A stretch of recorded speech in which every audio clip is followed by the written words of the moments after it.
খুলনা নগরীতে চলছে দুদকের গণশুনানি। এতে সরকারি দপ্তরগুলোতে সেবা নিতে যাওয়ার মানুষের অভিযোগ শুনছেন তারা। এই বিষয়ে আরো জানাতে যুক্ত হচ্ছেন সহকর্মী প্রবীর বিশ্বাস।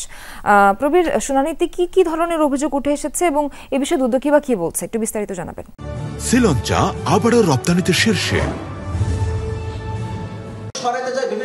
ইতিমধ্যে যারা ভুক্তভোগী নাগরিক রয়েছে তারা নানান ধরনের তাদের অভিযোগের কথা তুলে ধরেছেন, যেমন স্বাস্থ্যক্ষেত্রে কোথায় কোথায় দুর্নীতি হচ্ছে, কিভাবে ঘুষ গ্রহণ করে স্বাস্থ্য বিভাগের যারা চিকিৎসক সহ কর্মকর্তারা রয়েছে, একই সঙ্গে স্কুল পর্যায়ে সহ বিভিন্ন প্রশাসনে কিভাবে মানুষ ঠকছে, সেই বিষয়গুলো এখানে উপস্থাপন হচ্ছে।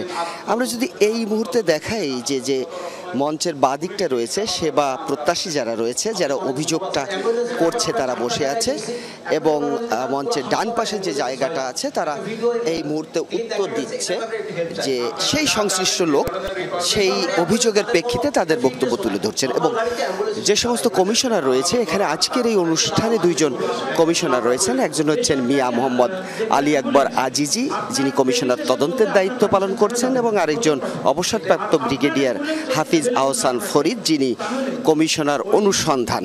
দুজন কমিশনার সহ দুদকের ঢাকার বিভিন্ন কর্মকর্তারা এবং এই অঞ্চলের যে জেলা সমন্বিত অফিসটি রয়েছে সেই অফিসের কর্মকর্তারা উপস্থিত রয়েছে।